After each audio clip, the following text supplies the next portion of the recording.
guys, this is Ben Zinn with NextLevelGuitar.com. Thanks for joining us today, bringing you another Inspired By lesson. And we're going to look at the early 70s style of one of the all-time great blues players. Really cool stuff, really frenetic, nervous energy going on in this guy's playing. I love it. So we're going to check out how to cop some of those vibes in our playing today. Hey you guys, before we continue, click on the link in the YouTube text box below and we will send you a free video lesson and a coinciding ebook. It's absolutely free, nothing to lose. A lot of great information in there, so click on that link below, available only through NextLevelGuitar.com, and we will continue on. So as we mentioned, really unique style, really frenetic, really, short bursts of a lot of notes. Kind of chaotic, but I think that's kind of what gives it its signature sound. So let's start out by taking you through some of the scale positions that we're going to use today, and now we'll look at some of the examples. I'm going to demonstrate two scale boxes today. The first one is going to be, we're both talking E blues here. So let's take a look at an E blues box, just sort of a miniature position up here starting at the 9th fret.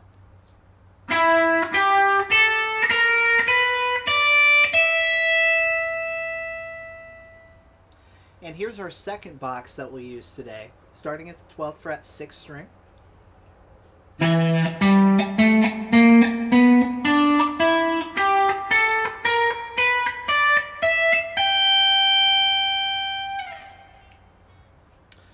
So a lot of examples out of those two positions.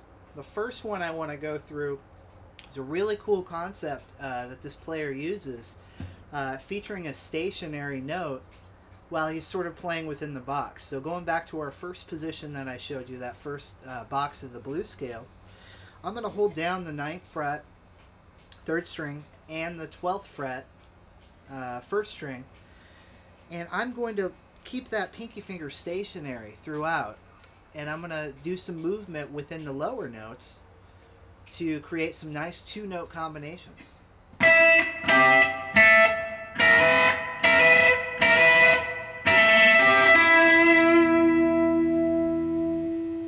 The key components to that idea is keeping that stationary note up top so you get two-note combinations. And I'm playing that hybrid picking, by the way, too. I'm picking and then plucking the high note with my middle finger as I play through.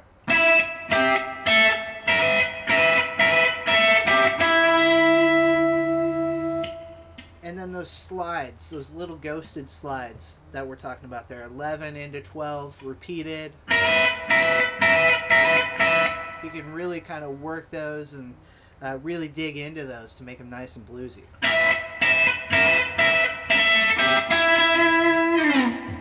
You can take that concept of keeping the stationary note and playing around with that.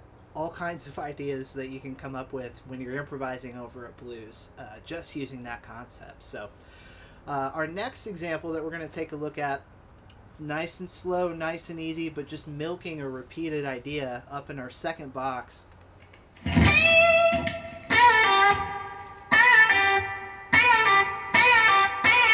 See a lot of blues players do that. Repeat an idea.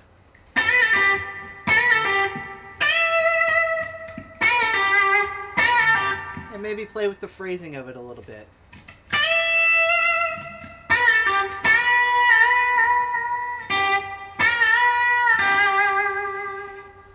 Over the progression, it works really nice to create a sense of space.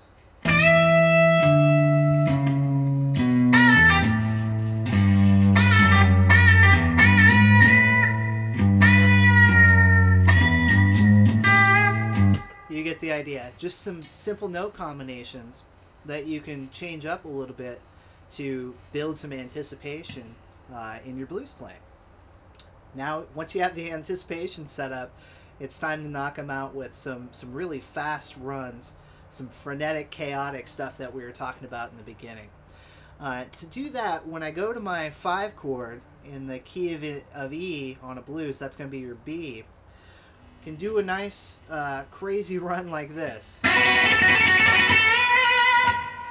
Okay, what are we doing there? It's just a bunch of fast picking. That's all it is. The actual lick is not too crazy.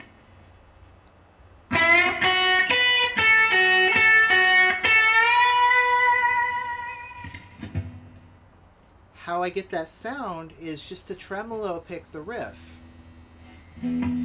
So tremolo pick, play it nice and fast as you can with your picking hand.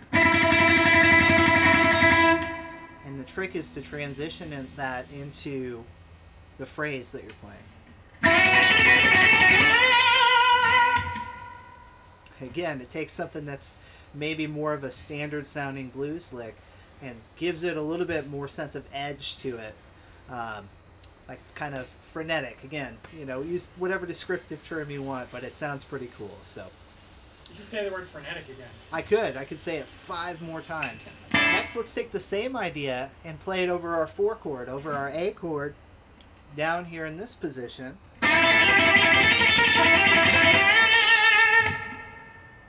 Again, you know, nice and crazy, kind of sloppy sounding, but that's part of the charm of it, I think. Here it is without the tremolo picking.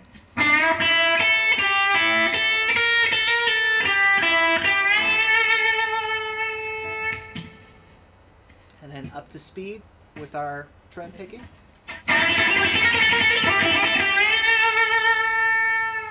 And so what's great is with those kinds of out of control sounding licks, you can sort of mix those in with your more traditional stuff to get a nice sense of contrast in your blues playing. You know, we can take some of our previous examples that were a little slower and paced a little differently and combine them with those sorts of approaches. That's what this is all about.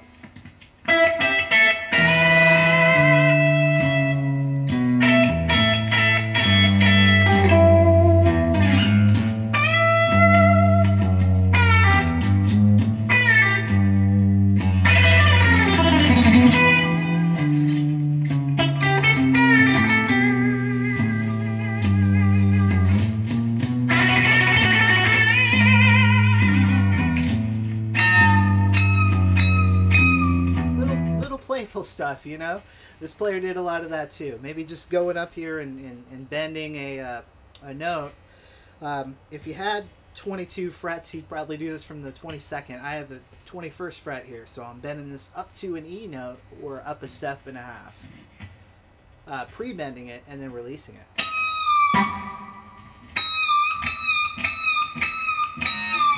If you catch some of those other strings and it's a little dirty sounding, that's okay.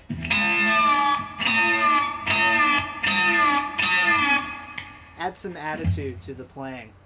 Some different flavors that we can throw in there. So it's all about being playful in this style and you know, mixing and matching a little bit, being not afraid to take chances with our blues playing. Alright, thanks so much for joining us today, you guys. Once again, this has been Ben Zinn for NextLevelGuitar.com.